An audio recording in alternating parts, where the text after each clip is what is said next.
के पदाधिकारी बनाते हैं, प्रदेश कमेटी बनाते हैं, तो मैं समझता हूं आधी लड़ाई आप वहीं जीतने का काम करोगे जब आपकी कमेटी तैयार करी होगी। कमेटी होना जरूरी। अभी यहाँ पे राजनीति जिस तरीके से बदल रही है, जरूरी नहीं है कि जो व्यक्ति चुनाव लड़े वो भारी भरकम होना चाहिए। जो संगठन है मायने में, सही मायने में वही चुनाव लड़ाने का काम करता है। प्रत्याशी कोई भी हो सकता है और समय भी इससे फर्क नहीं पड़ता। हमारे सामने उदाहरण है, हम लोग को तो तब भी समय मिला, 40 दिन मिल गए, 30 दिन मिल गए। आप रामपुर से चुनाव लड़े, 19 दिन के अंदर आज आप सांसद बने हुए हैं, तो 19 दिन में सिर्फ चुनाव नहीं, प्रशासन से लड़ाई लड़ी। रामपुर के अंदर जब चुनाव हो रहा था, चुनाव भारतीय जनता पार्टी से नहीं, आप चुनाव प्रशासन से लड़के जीत के आए। तो इससे फर्क नहीं पड़ता अगर लोग आपके साथ होंगे, संगठन भी ना हो। कई जगह हुई संगठन ने सहयोग नहीं किया, लेकिन उसके बाद भी समाजवादी पार्टी जीत के आई है, जनता ने साथ दिया। और हम धन्यवाद देंगे आदरणीय राष्ट्रीय अध्यक्ष जी का। उन्होंने जो फलसफा हम लोगों को दिया, मेरा मानना है बहुत हद तक उसी फलसफे को अगर हम लोग झारखंड में इस्तेमाल करेंगे, जो पिछड़ा दलित अल्पसंख्यक पीडीए का फलसफा है, उस फलसफे को लेकर चलेंगे, तो मैं मानता हूं हम लोग एक बहुत बड़ी जीत दर्ज करने का काम आगामी चुनाव में कर सकते हैं। ये पूरे देश में जाए। आज आपने देखा राजनीति, कोई भी पार्टी हो, अगर राजनीति हो रही है तो पिछड़ों की बात पे हो, दलितों की बात पे हो, लेकिन इसका सही मायने में उच्चारण करने का काम आदरणीय राष्ट्रीय अध्यक्ष जी ने किया कि हर समाज के व्यक्ति को अपने अपने जगह से चुनाव लड़ने का उन्होंने मौका दिया। और आज संसद के अंदर अगर 37 सांसद हैं, आप नाम उठा के देखिएगा, हर समाज का नेतृत्व करने का काम राष्ट्रीय अध्यक्ष जी ने एक एक सांसद बना के दिया है। तो ये इसी तरह संभव है। साथ में प्रदेश अध्यक्ष जी से भी मैं कहूंगा कि हमें प्रयास करना चाहिए अपनी मौजूदगी दर्ज कराने के लिए।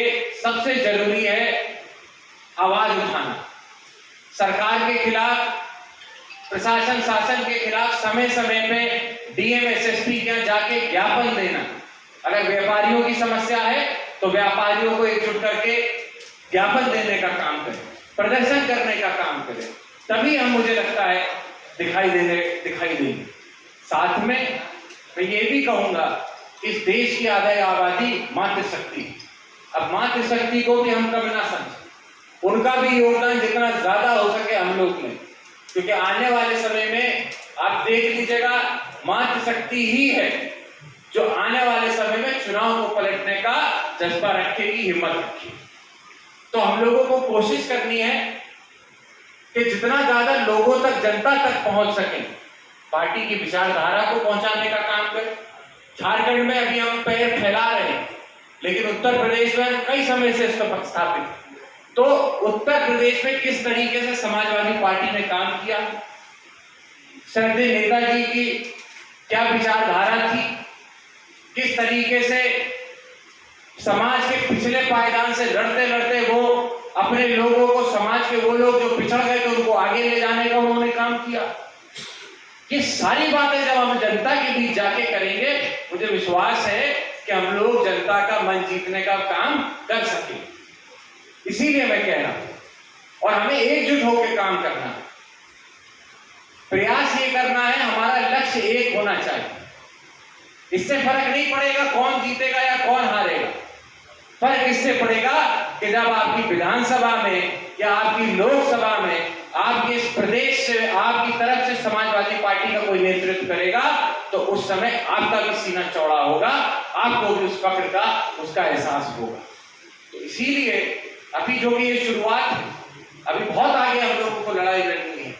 मैं आज जो कि शुरुआत है, इस मंच के माध्यम से पूरी जिम्मेदारी से प्रदेश अध्यक्ष जी को और पार्टी के सभी पदाधिकारियों को यह भरोसा दिलाता हूं कि एक पार्टी के कार्यकर्ता के रूप में और एक सांसद के रूप में जहां आपको हम लोगों की जरूरत पड़ेगी, हम लोग समाजवादी पार्टी के झारखंड प्रदेश के विस्तार के लिए हर मोड़ पे आपके साथ, आपके काम करेंगे। एक बार फिर से अजय जी का और उनकी पूरी कमेटी का और पूरी टीम का हम धन्यवाद देते हैं कि आज जो ये आपने शुरुआत की है इसको और आगे ले जाने में इसीलिए भरसक प्रयास करते रहें। आपका बहुत बहुत